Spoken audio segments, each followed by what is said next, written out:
صرف امام اعظم ابو حنیفہ رضی اللہ تعالیٰ عنہ رمضان المبارک میں 61 ختم قرآن کیا کرتے تھے، دن میں ایک، رات میں ایک، اور پورے رمضان کی تراویح میں ایک. اس طرح سے تقریباً 61 قرآن آپ کے ختم ہوتے تھے. قرآن آپ کس کو سمجھتے ہیں؟ یہ جو ورق میں جو لکھا ہوا ہے اس کو مصحف کہتے ہیں. مصحف. قرآن جو در حقیقت ہے وہ اللہ کا علم ہے، وہ ہمیں نظر بھی نہیں آئے گا. وہ جو علم الہی کو الفاظ میں جامہ پہنایا گیا اور اس کو ورق پر لکھا گیا تو ہم نے اس کو اٹھایا ہے، جو چھو سکتے ہیں ہم، اس کو مصحف کہتے ہیں.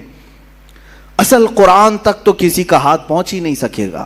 مٹانے کی بات تو چھوڑیں، وہ علم الہی ہے، اللہ رب العزت کا علم ہے.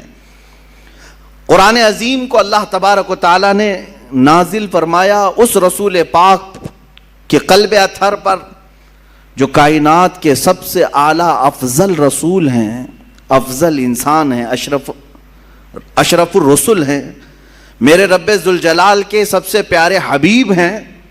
اور قرآن نے خود کہا ہے نزل بہ الروح الامین علی قلبک لتکون من المنذرین. یہ روح الامین کے ذریعے سے اتارا گیا ہے، جبرائیل امین کے ذریعے سے. اے رسول آپ کے قلب اطہر پر اتارا گیا ہے تاکہ آپ اللہ سے ڈرنے والے ہوں. اب توجہ چاہتا ہوں، قرآن اللہ رب العزت کا علم ہے، اتارنے والے، لے آنے والے جبرائیل امین ہیں، جس پر اتارا گیا وہ محمد الرسول اللہ ہیں صلی اللہ تعالی علیہ وسلم. ان ذوات کی بات میں کر رہا ہوں، نہ کوئی اللہ رب العزت کے شان تک کوئی پہنچ سکے گا، نہ اس کے متعلق برا بھلا کہہ کر کے اس کی شان میں کوئی کمی کر سکے گا، نہ اللہ تبارک و تعالیٰ کو کوئی ضرر پہنچا سکے گا، نہ جبرائیل امین تک کوئی پہنچ سکے گا، نہ ہی محمد الرسول اللہ صلی اللہ علیہ وسلم تک. اور جب ان تین کے ذریعے سے اللہ رب العزت نے قرآن اتارا جبرائیل کے ذریعے سے میرے آقا صلی اللہ علیہ وسلم کے قلب اطہر پر، تو قرآن جو رسول پاک کے سینے پر اترا وہ اتنا محفوظ اتارا گیا ہے، اتنا محفوظ کہ صبح قیامت تک 1000 مشینیں، 1000 کمپیوٹر، 1000 انٹرنیٹ لے کر کے بھی اس میں رد و بدل نہیں کر سکیں گے، نہیں بدل سکیں گے. آپ سوال کر رہے ہوں گے کیا اس میں بڑی بات ہے؟ آج تو ایک خبیث مردود، ایک گندی نالی کا کیڑا جس کو سنگھیوں نے پال رکھا ہے، نام تو مسلمان رکھا وسیم نام، لیکن ہے در حقیقت وہ سنگھیوں کا ایک بھنگی. اس نے یہ قرآن کو الگ چھاپنے کی کوشش بھی کی اور آیتیں حذف کر کے 26 آیتیں ایک نیا قرآن شائع کرنے کی بات کیا. پہنچا کیا تمہارے پاس قرآن؟ کسی کے پاس آیا ہے قرآن؟ اس کے گھر والے بھی نہیں پڑھ سکے ہوں گے. اس کو شاید ہو سکتا ہے پوری انٹرنیٹ کی دنیا مدد کرے، ایپلیکیشن بنانے والی آئی ٹی ٹیم بھی مدد کر کے دے دے. میرا چیلنج ہے اس کی موت تک بھی یہ اس کا بنایا ہوا ایپلیکیشن چل نہیں سکے گا. یہ کیا سمجھتا ہے کہ پہلی مرتبہ یہ بہت بڑی ڈینگ مار لیا، بہت بڑا اس نے تیر مار لیا؟ اس سے پہلے بھی بہت سارے لوگ آئے اور قرآن پاک کی تحریف اور تبدیل کی کوششیں کرتے رہے، لیکن چونکہ مولا نے جب یہ کہہ دیا ہے کہ ہم ہی اس کی حفاظت کرنے والے ہیں. اور ایک آیت میں تمہیں بتا دوں، اتنی پاورفل آیت ہے، 15ویں پارے کی آیت. رب تعالیٰ فرماتا ہے قُلْ لَئِنِ اجْتَمَعَتِ الْإِنسُ وَالْجِنُّ عَلَىٰ أَن يَأْتُوا بِمِثْلِ هَذَا الْقُرْآنِ لَا يَأْتُونَ بِمِثْلِهِ وَلَوْ كَانَ بَعْضُهُمْ لِبَعْضٍ ظَهِيرًا.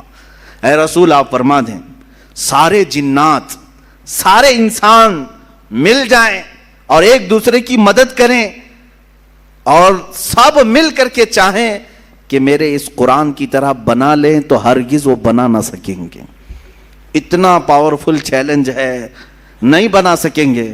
تم نکالنے کی کوشش تو کیے، دوسرا بنا کر کیوں نہیں لا سکے آج تک؟ خرابیاں ڈھونڈنے کی تو کوشش کیے، ایک اور قرآن کیوں نہیں بنا سکے آج تک؟ اس کے میسیجز کیا تم سمجھتے ہو عربوں کی طرح القاریہ تم القاریہ وما ادراک ما القاریہ ایک سورے کو دیکھ کر کے کچھ عرب کے شاعروں نے بنا لیا تھا الفیل ملفیل وما ادراک ملفیل خرطومہ طویل. اس آیت کے وزن پر انہوں نے بھی سوچا ہم بھی بنا لیں گے، لیکن وہ خود ہی ہنس پڑے بنا کر. ان کو خود ہی لگا کیا بھدا ہم نے بنایا ہے. القارعۃ ما القارعہ، اس کا معنی ہی کچھ اور ہے، دل دہلا دینے والی. وہ قیامت کے متعلق ہے. کیا دل دہلانے والی؟ تم کیا جانو کہ کیا ہوتی ہے دل دہلانے والی؟ وہ قیامت کے منظر کو اللہ بیان فرما رہا ہے سورہ قاریہ میں. اور اس کے بدلے میں کچھ عرب کے جاہل شعراء بہت پیسے لے کر بنا کر لائے تھے کہ ہم بھی اسی ٹائپ کا کچھ بناتے ہیں.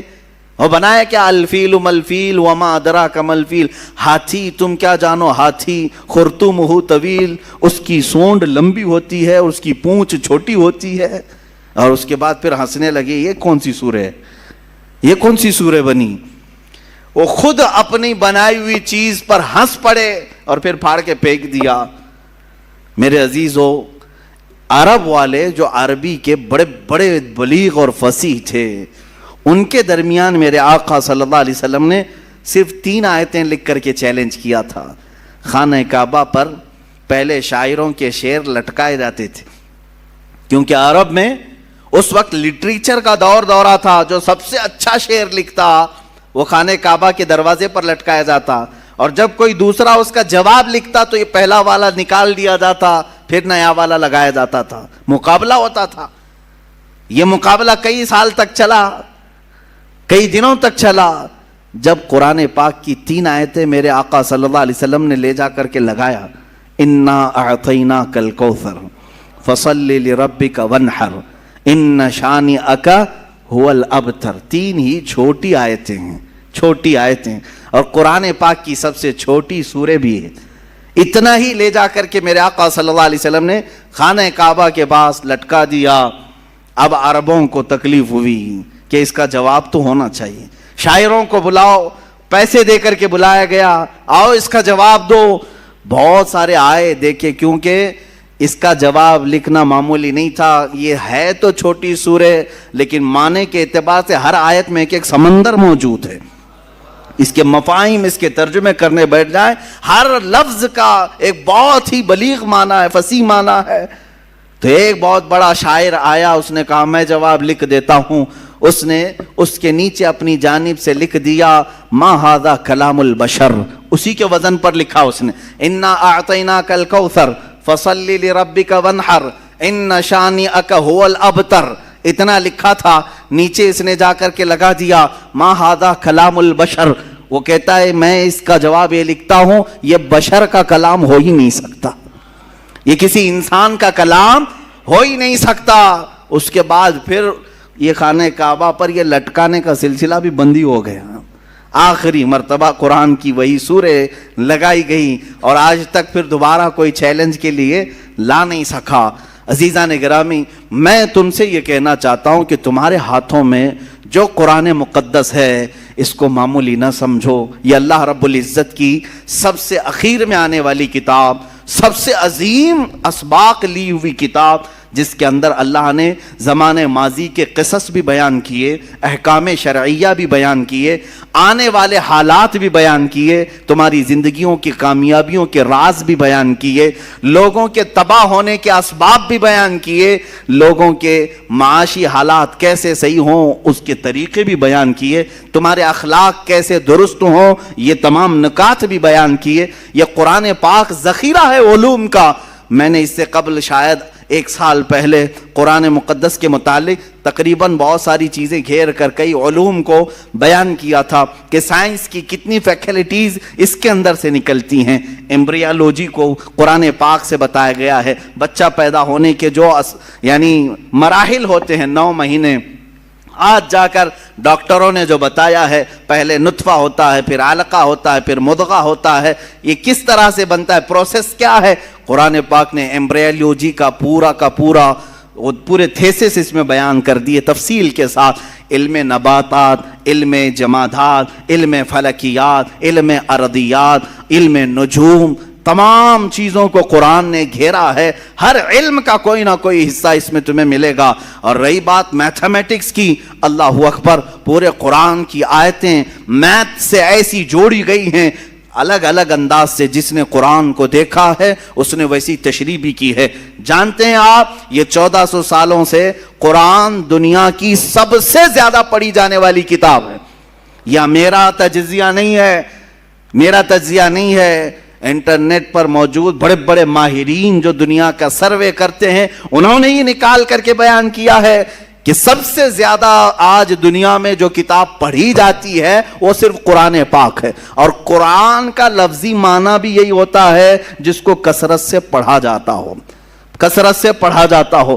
یہاں آپ مجھے بتاؤ، جتنے بھی مسلمان ہیں، ہو سکتا ہے ان میں سے کسی نے قرآن ختم نہ کیا ہو، حالات ایسے آ گئے ہوں، لیکن کچھ بھی ہو، بغیر قرآن کے میں سمجھتا ہوں کوئی مسلمان ہی نہیں رہتا۔ قرآن پاک میں کلمہ طیبہ بھی ہے، لا الہ الا اللہ محمد الرسول اللہ۔ اگر وہ اتنا بھی پڑھتا ہے تو گویا کہ قرآن کی 2 آیتیں اسے معلوم ہیں۔ اگر وہ نماز پڑھتا ہے، سورہ فاتحہ آتی ہے، اس کا مطلب ہے وہ قرآن پڑھتا ہے۔ قل هو اللہ احد اس کو آتی ہے، اس کا مطلب ہے وہ قرآن پڑھتا ہے۔ انا اعطیناک الکوثر اسے آتی ہے، اس کا مطلب ہے وہ قرآن پڑھتا ہے۔ اتنا قرآن پڑھنے والے تم کروڑوں مسلمانوں کو دیکھو گی، کروڑوں مسلمان ہیں۔ ان کے علاوہ کچھ وہ مسلمان ہیں الحمدللہ جن کو اللہ تعالیٰ نے یہ توفیق بخشی ہے، کوئی 3 دن میں ایک ختم قرآن کرتا ہے، کوئی ہفتے میں ختم قرآن کرتا ہے، کوئی مہینے میں ختم قرآن کرتا ہے، کوئی سال میں ختم قرآن کرتا ہے، کئی تو ایسے ہیں جو دن میں ختم قرآن کرتے ہیں۔ اور اللہ تعالیٰ نے ایسے چند اشخاص کو بھی پیدا کیا۔ صرف امام اعظم ابو حنیفہ رضی اللہ تعالیٰ عنہ رمضان المبارک میں 61 ختم قرآن کیا کرتے تھے، دن میں 1، رات میں 1، اور پورے رمضان کی تراویح میں 1۔ اس طرح سے تقریباً 61 قرآن آپ کے ختم ہوتے تھے۔ یہاں تک کہ روایات میں بتایا گیا ہے جہاں امام اعظم ابو حنیفہ آرام فرما رہے ہیں، جہاں آپ کی قبر ہے آج بغداد میں، اس جگہ پر آپ نے 4000 ختم قرآن کیے ہیں۔ قرآن کو سب سے زیادہ پڑھا جاتا ہے دنیا میں، سب سے زیادہ پڑھا جاتا ہے۔ میں آپ کو ابھی ماضی قریب کا ایک واقعہ بتا دوں۔ قرآن پاک میں محو ہونے والے، مشغول ہونے والے ایسے بزرگ ہیں۔ بہرحال میں کٹ کرتا ہوں اس واقعے کو، پھر کبھی مجھے کچھ زیادہ طویل گفتگو کرنی ہے کیونکہ دلائل کی روشنی میں۔ میں آج عرض یہ کرتا ہوں کہ اللہ تعالیٰ نے اس کو یاد کرنے کے لیے بھی آسان بنایا، صرف پڑھنے کے لیے نہیں، یاد کرنے کے لیے بھی آسان بنایا۔ ہم نے وہ بچے بھی دیکھے ہیں جن کو 2 اور 2 کیا ہوتا ہے یہ نہیں معلوم، لیکن پورا قرآن یاد رہتا ہے، حافظ قرآن ہے۔ حافظ قرآن ہونے کے لیے کسی سید زادے کا ہونا ضروری نہیں، پٹھان کے بیٹے کا ہونا ضروری نہیں، شیخ کے بیٹے کا ہونا ضروری نہیں، وہ ایک کسان کا بیٹا بھی چاہے تو قرآن حفظ کر سکتا ہے، قرآن پاک کا وہ حافظ ہوتا ہے۔ اور یہ اللہ کی عطا ہے میرے عزیزو۔ قرآن کا یہ معجزہ تو دیکھیں، اپنے تو اپنے غیروں کے سینے میں بھی اترتا ہے۔ کئی پنڈتوں کے بچے بھی قرآن پڑھے ہوئے ہیں، وہ اگرچہ دسیسہ کاری کے لیے، اختلافات پیدا کرنے کے لیے یا عیب ڈھونڈنے کے لیے، لیکن یاد کر لے جاتے ہیں قرآن کو۔ اپنی کتاب یاد نہیں کر پاتے لیکن قرآن یاد ہوتا ہے، قرآن یاد ہوتا ہے۔ کہاں سے یاد کریں گے؟ 10 12 کتابیں ایسی ہیں کہ ان کے سب نسخے الگ ہیں، یہاں کے بازار میں الگ ملتی، وہاں کے بازار میں الگ ملتی ہے، کون سی یاد کریں گے؟ ادھر کی یاد کریں، ادھر کی یاد کریں۔ لیکن قرآن کا ایک معجزہ ہے، امریکہ میں بھی اٹھاؤ تو وہی قرآن ملے گا، ہندوستان میں اٹھاؤ وہی قرآن ملے گا، سعودی میں اٹھاؤ وہی قرآن ملے گا، پاکستان میں اٹھاؤ وہی قرآن ملے گا جو الحمدللہ سے شروع ہوتا ہے اور والناس پہ ختم ہوتا ہے۔ الحمدللہ یہ قرآن پاک کا معجزہ ہے، ترتیب کے ساتھ آج تک محفوظ ہے۔ میرے عزیزو، اس کی حفاظت کرنے پر اللہ تعالیٰ نے جن لوگوں کو مقرر کیا وہ ایسے علماء، مفسرین، محدثین ہیں۔ اللہ کئی مفسرین ایسے ہیں جو اس کی تفسیر کیے، کچھ تفسیریں ایسی ہیں جو صرف اور صرف اس کے نحوی معنی کو بیان کیے، کچھ لوگوں نے تفسیر لکھی جو اس کے صرفی معنی کو بیان کیے۔ گاڑا ہو رہا ہوگا، بس سنتے چلو۔ کچھ مفسرین ایسے ہیں جو اس میں سے واقعات جتنے ان کی تفسیر کیا، کچھ مفسرین ایسے ہیں جو ان میں آیات احکام کے ہیں، حلال حرام، کیا کیا جائز ناجائز، صرف ان آیات کی تفسیر کیا۔ اس طرح سے جانتے ہیں تقریباً ابھی دنیا میں 1000 سے زیادہ تفسیریں پائی جاتی ہیں، 1000 سے زیادہ تفسیریں پائی جاتی ہیں. الگ الگ انداز کی تفسیریں کی گئی ہیں. ہر ایک نے جس نظر سے قرآن پاک کو دیکھا اس نظر سے وہ تفسیر کرتے گئے, اور مفسرین کی تعداد بھی بے شمار. اتنا ہی نہیں میرے عزیزو, مفسرین, مفسر کس کو کہتے ہیں؟ جو قرآن کی خدمت پر لگا ہے, قرآن کو کھول کر لوگوں کے درمیان بیان کرتا ہے. ان میں مفسرین وہ بھی ہیں جنہوں نے آیتیں بھی گن کر رکھی ہیں. آیتیں ہی نہیں بلکہ اس کے اندر موجود پورے حروف بھی گن کر کے رکھے ہیں. صرف حروف ہی نہیں, بعض مفسرین وہ ہیں جو ان میں موجود نقطے بھی گن کر کے رکھے ہیں. یہ بھی گنا ہے کہ کتنی مرتبہ با آیا ہے, کتنی مرتبہ تا آیا ہے, کتنی مرتبہ یا آیا ہے, کتنی مرتبہ سین ہے, شین ہے. قرآن کے ہر حرف کو محفوظ کر کے رکھا ہے مفسرین نے. یہاں تک میں آپ کو بتاؤں, عقل حیران ہوتی, آج تک کسی کتاب پر اتنی خدمت نہیں ہوئی. ان مفسرین کی تربتوں پر لاکھوں سلام. انہوں نے یہ تک لکھ دیے کہ قرآن میں کتنے زبر ہیں, کتنے زیر ہیں اور کتنے پیش ہیں. یہ تک بھی لکھ دیا. زبر کی تعداد کتنی, زیر کی تعداد کتنی, پیش کی تعداد کتنی, سورے کتنے ہیں, یہ تو موٹی موٹی بات ہے, ہر ایک کو معلوم ہے. 114 سورے ہے, 540 رکوع ہیں, 30 پارے ہیں, منزلیں 7 ہیں. یہ سب تو موٹی موٹی باتیں تقریباً مسلمانوں کو معلوم ہے.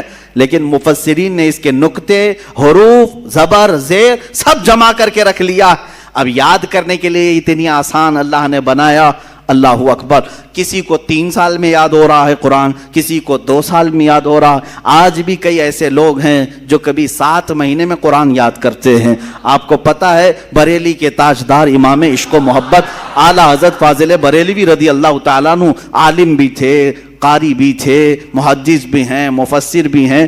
لکھنے والے نے, کسی نے خط لکھا, حضرت مولانا حاجی حافظ و قاری احمد رضا خان صاحب. حافظ نہیں تھے آپ, حافظ نہیں تھے. خط آیا, شعبان کی 29ویں تھی. آپ نے دیکھا کہ میرے نام پر حافظ بھی اس نے لکھ دیا. لوگ اگر میرے بارے میں گمان کرتے ہیں کہ میں حافظ ہوں تو کیوں نہ حفظ شروع کروں. فرماتے ہیں کہ روزانہ پھر آپ نے قرآن اٹھایا اور فجر کے بعد تلاوت شروع کرتے. 1 پارہ تلاوت کرتے, بلکہ یاد کر کے رات کو تراویح میں سنا دیتے. جب 30ویں تراویح آئی تو اعلیٰ حضرت حافظ قرآن بھی ہو چکے تھے. اللہ تعالیٰ نے ان کے سینوں کو کھول رکھا تھا. کوئی 1 مہینے میں حافظ قرآن ہوتا ہے. اچھا, اور اوپر جائیں, امام اعظم ابو حنیفہ رضی اللہ تعالیٰ عنہ کے ایک شاگرد ہیں. ان کے ایک شاگرد ہیں, 2 شاگرد مشہور ہیں, امام ابو یوسف اور ایک امام محمد بن حسن شیبانی. یہ چھوٹے تھے جب امام اعظم کے پاس پڑھنے کے لیے آئے تھے, داڑھی مونچھ بھی نہیں تھی.